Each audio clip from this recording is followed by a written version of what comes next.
their intelligence is going to prevent the next terrorist strike, and how we should honor all of those people that are doing everything they can to protect us by listening to every phone conversation we have, by listening to everything that we do online, offline, walking down the street, going to sleep, whatever you buy, everything they do to watch us, rob us of our rights. And then you got this fraud going on with hundreds of thousands of people, millions, when you add them up, flooding over the border. They can't stop, don't even know who they are, and they keep coming in.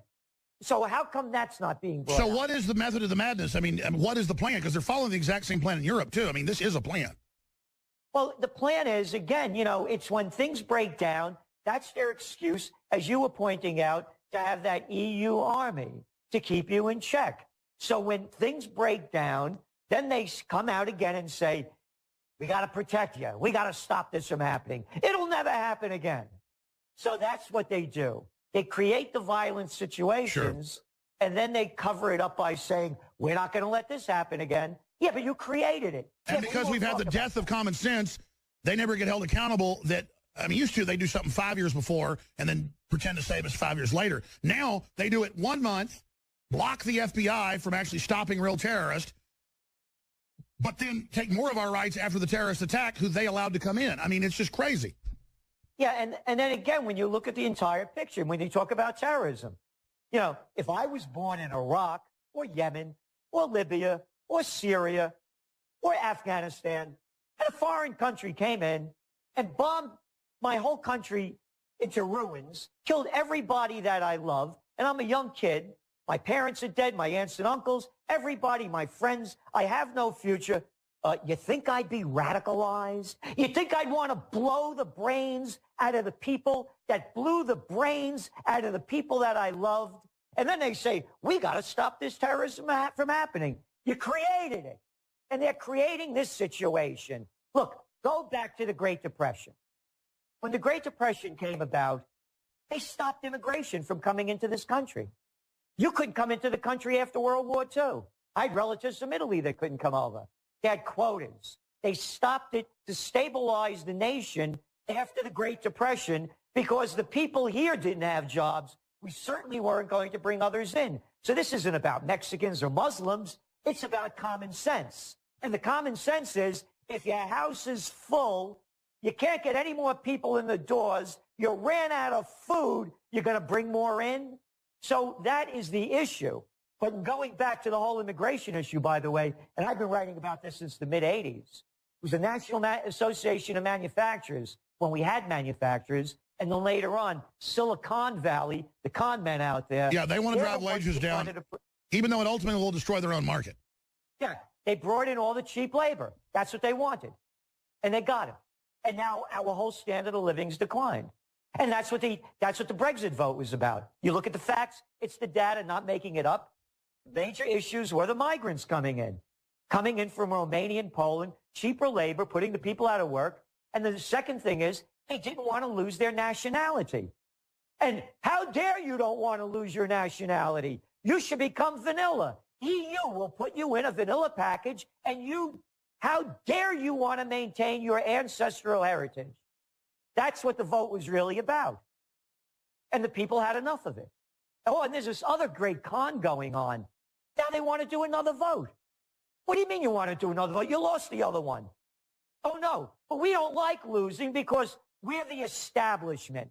Could you imagine if that vote went the other way and they voted to remain and the people that wanted to leave called for another vote? They would be laughing at them.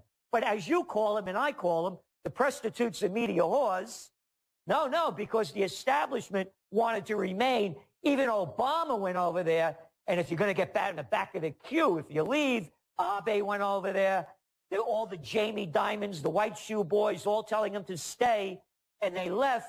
Now they want a new vote, and they're actually trying to make this legitimate. Oh, you lost the ball game? And we predicted they do that because, listen, France and others voted to leave in 2005, and they just said, sorry, can't. So we've already seen the EU, as people try to get out of it, become more dictatorial, and I just can't believe they're actually saying, we're creating a new army, and it's going to take over your army so you can't leave. I mean, this is, we haven't seen stuff like this since Hitler, and it's got all these weird leftist groups promoting it. What is this weird because, you know, I'm not right-wing or left-wing. You're not either. You're like a political atheist. I'm just into liberty. What is this new love affair that the left has with radical Islam and with totalitarianism? Because, I mean, we attack Bush for what he did, but my gosh, the left worldwide seems like they have gone stark raving mad. That's one question, A. Then B, Gerald Celente, top trends forecaster. I want to ask you this question. I know you write about it at trendsresearch.com. You wrote decades ago about when the meltdown happens worldwide in the third world first, they will flood the borders, and that could completely swamp civilization. Well, even a new FEMA report has come out dealing with 395% food spikes being a possibility starting next year and then running through the next decade. So that's over a decade, folks. It's not in 1 year, but it's still ultra massive. And they talk in the report about the crisis causing a global collapse, from crop failure to system failure. Well, they've got, as you wrote about 5-6 years ago with Arab Spring, they manipulated the prices in North Africa, knowing that when prices go above 50% of your paycheck going to food, that causes civil unrest. So they're manipulating civil unrest, then posing as the saviors, so it's pretty clear. They're orchestrating global meltdown to get more control, but it got so bad, they were so arrogant, the EU was meant to collapse financially, and then a super state was meant to come out of that, holding them hostage. I mean, that's what Davos admitted. Instead, the member states see it coming because you and others and UKIP are informing them. Drudge is informing them. Others are informing them. And so the people are informed. They're pulling out beforehand. The global government project is in deep trouble. Now, that's a lot, but please tackle it. Yes, the global government is in deep trouble. The central banks have failed. They've run out of, they don't have any weapons left. Look, a study just came out by the United Nations, as you know, last week. This is the greatest migrant refugee crisis in world history, bigger than World War II. It's just begun. All of the 65 million people have fleeing. It's bigger than World War II. Now, let's just do the numbers. Back in World War II, there were 2.3 billion people on the planet. We now have added 5 billion people since. Now, let's go around the world. Hey, how about Nigeria? Oh, yeah, the biggest country in Africa. What, 147 million people? It's more than that now. Yeah, and the economy's collapsed. Oil prices collapsed. They're leaving. There's a revolution going on. Go to Venezuela, take a trip to Brazil. Go around the world, Ghana, South Africa, Zambia. Name the country, name the place. Greece, Italy, Spain, Portugal, the UK, everything's unraveling. Right here in the U.S. with Cook numbers, we have a 1.8% growth rate. That's a depression. So that's what I'm saying. The whole thing is collapsing. Now let's go back to the Orlando, what happened there a few weeks ago. So one guy ostensibly goes nuts, and it's a big issue. Let's stop this from happening again by robbing us of our Second Amendment rights, as if that would have anything to do to stop anything. I'm making that point because when the next explosive element hits, they're going to use it as an excuse to take more of our rights away. That's right. And to keep us down, quiet, and put in place. So the big trend, as you've been saying, is they're coming after the guns, they're coming after the private property, they're coming after the cash, they're coming after the farmers markets, they're coming after true sustainability. The good news is I'm seeing more and more local police departments and governments start to actually figure this out and openly realize that the federal government's run by a bunch of multinational criminals who plan to absolutely bring us to our knees. That's what the Brexit vote was about. It's no different whether it's the European-centric, the EU or Washington. You know, I mean, what do you got? A bunch of clowns over there, a chorus of what? 536 congressmen and senators telling 320 million people how to tie their shoes? I mean, who made this stuff up? So it's no different. So, yeah, I mean, this is, 1778, I mean, come on. It's a whole different world right now. We don't need these people to run our lives. And by the way, what's going on now with the Brexit, I want to read this to you. This was 8 days. It was our trend alert, which I'm sure you guys got 10 days before the Brexit vote. On a broader socioeconomic and political scale, with anti-immigration and anti-EU populism movements rapidly spreading throughout Europe, should British citizens vote to exit, we forecast similar direct democracy referendums igniting across the continent to leave the EU, swiftly leading to the dissolution of Brussels' central government control, elimination of the euro, and a return to national currencies. The war has begun. That's right. And now, within 2 days of it happening, we're now 5 days in, 8 countries have lined up, and the polls show they're going to exit. I just got chills, Gerald. And the EU, unelected bureaucracy, announced, we are ready to take your military over. You can't leave. That is so sensational. So give us your forecast. What do you expect the arrogant bureaucrats in their own la-la land to do next?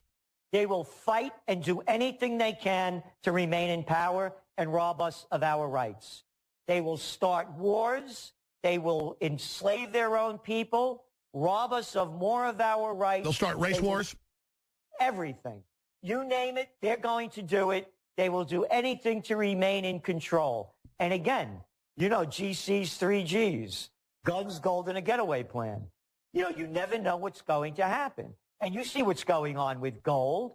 And if you well know, we've been forecasting this, you know, as you have. Oh, yeah. The elites have been hoarding it while telling us not to get it. That's why I didn't sell any of my gold and bought more. And I told listeners, I don't know what's going to happen, but my gut tells me it's going to go up over time, which is starting to do. Let me ask you this then. We see FEMA internal reports getting leaked where they think 395% food price increases is what they're wargaming in the next decade. Now, that's year by year, but that's still ultra massive, as you know. Just 10, 20% a year will cause, you know, riots worldwide. And they talk about civil unrest, collapse of society, while they stockpile weapons and guns.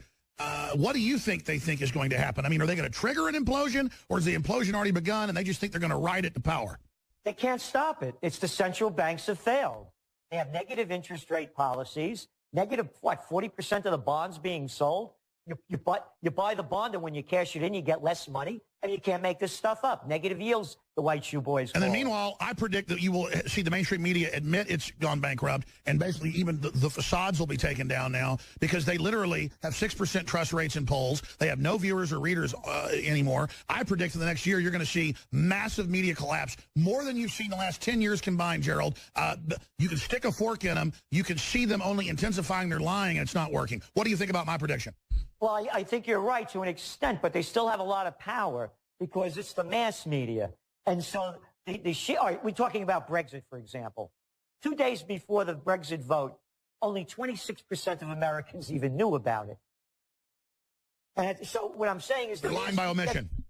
Yeah, so what I'm saying is they still have a lot of power even at that low level because they'll put out the main message. But, of course, they're losing it, and people like yourself and myself. No, I get it. They can still unify and push a fraud, but the frauds deteriorate in a few days now. Usually take years to expose them. Exactly. Now, the other issue, what you were saying about the price of food, it's not that the prices are going to go up. It's the value of the currencies are going to decline. Exactly. So that's what we're looking at. So they're spinning it. It's not that food's going up. It's the money's going to devalue. You got it. So it's not a supply and demand issue. Well, see how everything's a deception. That headline's a deception. You're right. It's devaluation will make your food cost more, not that food prices are going up. Right. And that's what I'm trying to say about the central